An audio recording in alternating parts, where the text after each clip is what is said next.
manihin dad u baahan in la kala socsoco wada walaalaan nahay waxaan u maleynayaa hadda ilhaan hadii la arko dadka inay dareensan yihiin Soomaali inay arkeen munaasabad ballaaran oo lagu dabaaldegayay sanad guuradii 62 ee xuska maalinta 26 Juun oo lagu qabtay magaalada Minneapolis ee gobolka Minnesota ee dalka Mareykanka ayaa waxa munaasabadaas ka soo qayb galay siyaasiyiin ay kamid ahaayeen xildhibaan Ilhaan Cumar oo kamid ah Koongareeska Mareykanka lagana soo doorto degmada shanaad ee gobolka Minnesota xildhibaan Maxamuud Nuur oo kamid ah aqalka hoose ee gobolka Minnesota halyay qaran Cabdi Bilaac Cabdi aqoonyahan waxgarad haween iyo caruur ku labisnaa calanka Soomaaliyeed ee quruxda badan kooxda hidaha iyo dhaqanka ee ka dhisan gobolka Minnesota Somali Museum fanaaniin uu kamid ah agaasimihii hore ee hobolada Waabari Nimcaan Cabdiraxmaan Hilaac ganacsato iyo marti sharaf kale munaasabadan ay soo qabanqaabiyeen aqoonyahano ay kamid ahaayeen garyaqaan siyaasi Cabdi Samad Yuusuf Fardaali oo ku magac dheer AJ Cawad iyo waliba Cabdirasaaq Bixi oo kamid ah siyaasiyiinta Soomaaliyeed oo inta badan ku hawlan arrimaha bulshada ayaa waxa ugu horeyn wax ka weydiiyay munaasabadan iyo sida ay ku soo qabanqaabiyeen Cabdirasaaq Bixi waxaanu rabnaa oo aan ummadda u sheegaynaa inaanu qiimayno xornimada dalkayaga madax bannaanida dalkayaga iyo dimuqraadiyadda ka jirta Soomaaliya waxaan rajaynaynaa inay timaado maalin maalmaha ka mid ah ee dadka Soomaaliyeed ee shanta qaybood oo Soomaaliya ka yimid inay wada xoroobaan oo ay si dimuqraadiyadnimo ah si walaaltinimo ah si ay si ogol yihiin ay shanta Soomaaliyeed ay xoroodo isuna tagto ma aha wax fog waa wax aan u heli doono ilmaheena caruurteena idinka shacabka Soomaaliyeed bal idinku xiran tahay walaalayaal dawlad baa wanaagsan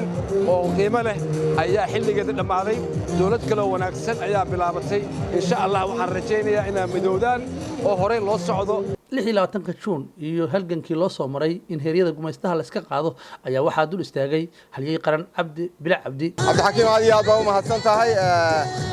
halkan galabta xafladda weyn baanu joognaa quruxda badan sida fiican loo soo agaasimay dawiigan oo dhan waa dabaaldeg 26 kun oo ugu horeysa marka aad iyo aad bay u qurux badan tahay dareenkayguna aad buu u fiican yahay dareenkana laba wax uun baa xukuma koow waxa weeye waxa aynu taariikhdan waxa inaga mudan tahay iyo waxay tahay waynu garanaynaa Soomaali garan inkastoo runtii aanay Soomaalidu ugu abaal gudin gobonnimadan iyo halgankii iyo taariikhdii loo soo maray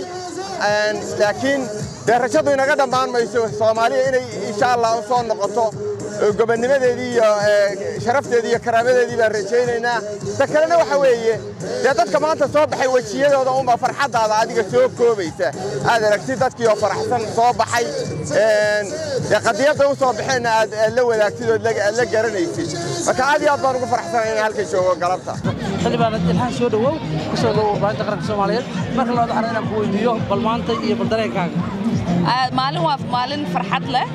waxaan rabaa dadka dhan oo Soomaali ah in aan u hambaliyeeyo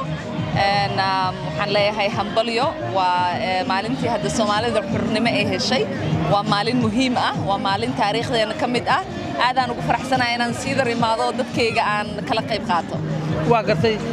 maxay kugu abuurtay marka aad xaafadii laga soo doortay iyo degmadii laga soo doortay oo calankii Soomaaliya ku lagaalibsan ma sha Allah dareen farxad leh ay igelinaysa aadaan ugu faraxsanahay in hadda Soomaalideena ay si badanayso xaafadan anigu soo koray waa xaafada Siidar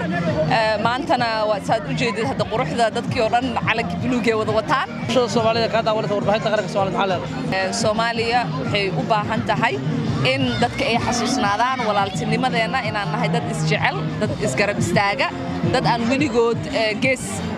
laami aan iskaga dhaqaaqaynin taasna inaynu isku keento oo waddankeena ay adkayso annagana ay naga dhigto haddee dad taariikhda aynan ilaaweynin aad u mahadsantahay horey waxaan u wareysanay xildhibaan Ilhaan Cumar oo ka mid ah Koongareeska Mareykanka lagana soo doorto degmada shanaad ee gobolka Minnesota hadda waxa garabkayga taagan xildhibaan Maxamuud Nuur oo asagana laga soo doorto gobolka Minnesota waxa bulshada Soomaaliyeed ee ku nool gobolka Minnesota waxa kala soo qayb gashay fantasiyo iyo dabaaldegyo lagu soo dhaweeyay maalmaha xorriyadda 26 Juun 27 Juun iyo 1 Luulyo oo ah maalmo ummadda Soomaaliyeed qulubtooda ku xarrin bal dareenkaaga aad iyo aad bay maaragtay farxad inoo tahay bulshada Soomaaliyeed inuu dabaaldegayaan xorriyadda waddankooda Soomaaliya gaar ahaanba maaragtay xaafadan maanta joogno xaafada Siidar oo xaafada ay ku badan yihiin bulshada Soomaaliyeed aniga matalo gobolka Minnesota farxad weyn bay tahay waa maalin maaragtay damashaad ciyaalkii oo jeeda oo maaragtay baashaalayaan dadkii oo dhan oo faraxsan waa maalin qiimo weyn ah waa maalin oo taariikhi ah waa maalin maaragtay u baahan in la xuso dadka ay fahmaan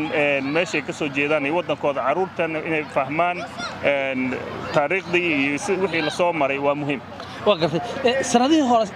iyo sanadkan maxay kala duwan yihiin wallahi sanadkan waxaad u malaysaa inay sii ballaaratay oo isbuuc dhan oo dabaaldeg maaragtay loo diyaariyey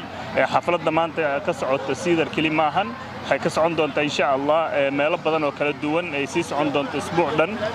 xaflado badan oo kala duwan xalayti waxay ahayd Djibouti baan u dabaaldegaynaa maantana xurriyadda Soomaaliya baan u dabaaldegaynaa insha Allah waxaan rajaynayaa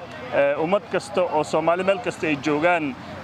in u dabaaldegaan si sharaf leh waxaan rajaynayaa gool waddankeena Ilaahay maaragtay horumar inuu gaarsiiyo kamid dadkii ka soo qaybgalay oo la hadlay warbaahinta qaranka Soomaaliyeed ayaa iyaguna bulshada ahmiyadda ay leedahay maanta oo kale in loo dabaaldego dhammaan ummadda Soomaaliyeed iyo dhammaan shacabweynaha ku dhaqan dalka Mareykanka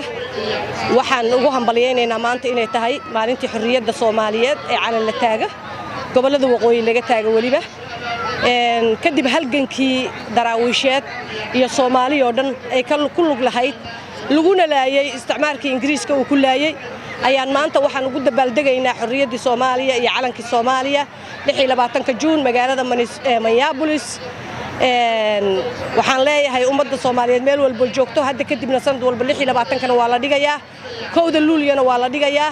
oo sidaa ayay labada astaamood isku darkii iyo calan saarkiiba ay ku kala socnaanaysaa insha Allah biidmillahi alkariim ka soo qaybgal wacan maanta aad iyo aad baan u faraxsanahay maalin calan Soomaaliyeed la taagay maalin xurriyad Soomaaliyeed la helay ma sha Allah tabaarakallah waxaan leeyahay shacab weynaha meel kasta aad joogtaan hambalyo Soomaali baa iska leh Soomaali la'aanteed ma soconi karayso haddaba waxaan la ka doonayaa qalbi wanaagsan dawladda hadda dhalatay ee cudunka ah intaynu cudurkooda faafin lahayn inaynu faafino caafimaad qabkooda madaxweynaha ummadda Soomaaliyeed waa salaameynaa madaxweyne mudane Xasan Sheekh Maxamuud ra'iisul wasaare Xamza ra'iisul baarlamaanka aadan Sheekh Aadan Madoobe kulli waa wada salaameynaa iyo baarlamaanka Soomaaliyeed waa u jeedin ummadda Soomaaliyeed idinka idin baahan tahay caruurta halka ku ciyaaraysa dharka soo wada labisteen maanta calankooda waligood mayna arkin Soomaaliyana waligood mayna arkin laakiin baahida Soomaaliya qabaan marka dawladda waxaan ka codsanaynaa inay ogaadaan dadkan inay u shaqeeyaan inay wadankooda dib ugu celiyaan waraxmatullaahi wabarakaatuh aniga oo magacaygu yahay Cabdi Xasan Jaamac oo ka mid ah jaaliyadda Soomaaliyeed ee ku nool waqooyiga Ameerika gaar ahaan Minnesota gaar ahaan Minneapolis waxaan rabaa inaan fursadan uga hambaliyeeyo shacabka Soomaaliyeed meel kasta ay joogaan sanad guuradii 62 ee ka soo wareegtay maalintii gobolada waqooyi ay iska saareen gumaystihii Ingiriiska oo aad iyo aad baan ugu faraxsanahay anigoo waliba aan reer waqooyiga oo ah aaminsan midnimada Soomaaliya farxad iyo sharaf bay tahay dadka Soomaaliyeed meel kasta ay joogaan waxa la hambaliyo eedeedaan ka faraxsanaa inaan ha ku qayb gala geeka 20 Juun oo hayti 62 guuradii ha ku wareegatay maalintii la gumaystihii Ingiriiska iyo lamada gobolba iska kooyan oo iska biireen runtii mayba lahaba hambalyo Soomaali meelbiya roogda hambalyo yalaha may kale ba fariinantoon ku faray Soomaalida maadaama wiigundon oo yoon dabaal degahayaan xurriyadii la qaadaday kowda luuliyana iyana maalintii xurriyadeeta may baan ku baaqay abaara wadanka ka jirta fadlan abaarogaasay wadanka ka jiraan halon gurmuday sidan ku gurmudo lahay falshay hal galay anigoo ka faa'iideysanaya munaasabadda maalinta 26 Juun waxaan rabaa ummadda Soomaaliyeed meel kasta adduunka ka joogaan inaan ugu hambaliyeeyo maalinta xurriyadda qiimaha badan waa maalintii dhul Soomaaliyeed laga taagay calanka ummadda Soomaaliyeed waa maalintii Hargeysa Ilaahay u naxariistee Cabdullaahi Suldaan Timacade uu lahaa ka nasiib ka nasaar sareeyo manuqsaamow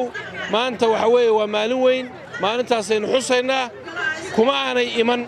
ciyaar halgan bay ku timi dad badan ayaa u waayay nafahoodii marka maanta waa munaasab inaynu u dabaaldegno isku dhiirigelinno midnimada walaaltinimada iyo ka shaqaynta horumarka dalkeenna iyo dadkeenna Soomaaliya ha noolaato Soomaaliya ha israacdo wallaahi Minnesota haddaan joogno Soomaali haddaan waxaan ku fiicanahayba meel kasta aan degannahay inaan wax ka noqono habo ugu sareysa ilhaan Umar oo Congress-ka noo joogta iyo kan ugu hooseeya oo jooga City Council-ka kulligoodba waa wada joogaan guddiga qabanqaabiyey sida AJ groupkiisa iyo dhalinyarada dhanba behind the scene ahna waxaan leenahay waa maasantiin bismillaahi raxmaani raxiim halkan waxaan sidoo kale aan u tahniyadeynayaa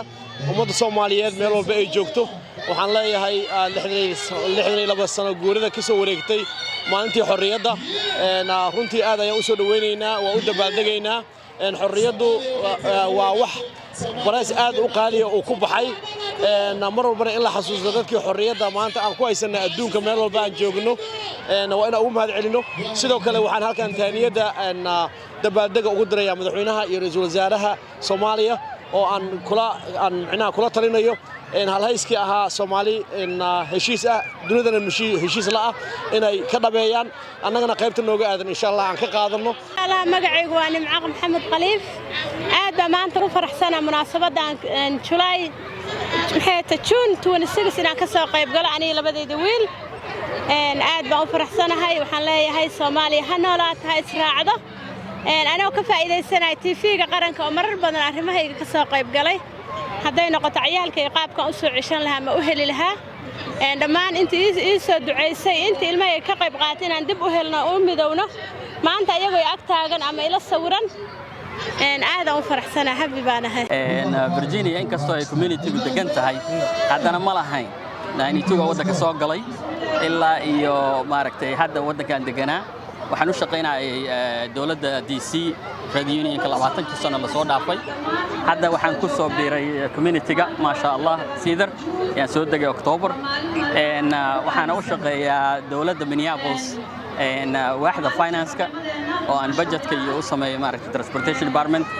waxaan la heli karin waxa maaragtay isku duubnida dadka Soomaaliyeed iyo wadaniyada ka muuqata iyo shucuurta iyo maaragtay kartida ay leeyihiin dadka Minneapolis aad iyo aad waxyaabo waaweyn oo aan la heli karin ka jirnaa waraysiga aan ka qaadaynay dadkii ka soo qayb galay xafladda 26 June oo ay ka soo qayb galeen dadka Soomaaliyeed ee ku nool gobolka Minnesota gaar ahaan magaalada Minneapolis oo ay Soomaalidu ugu badan tahay waxaana dadkaasi ka mid ahaa Abwaan Cismaan oo asagu goobta ka tiriyay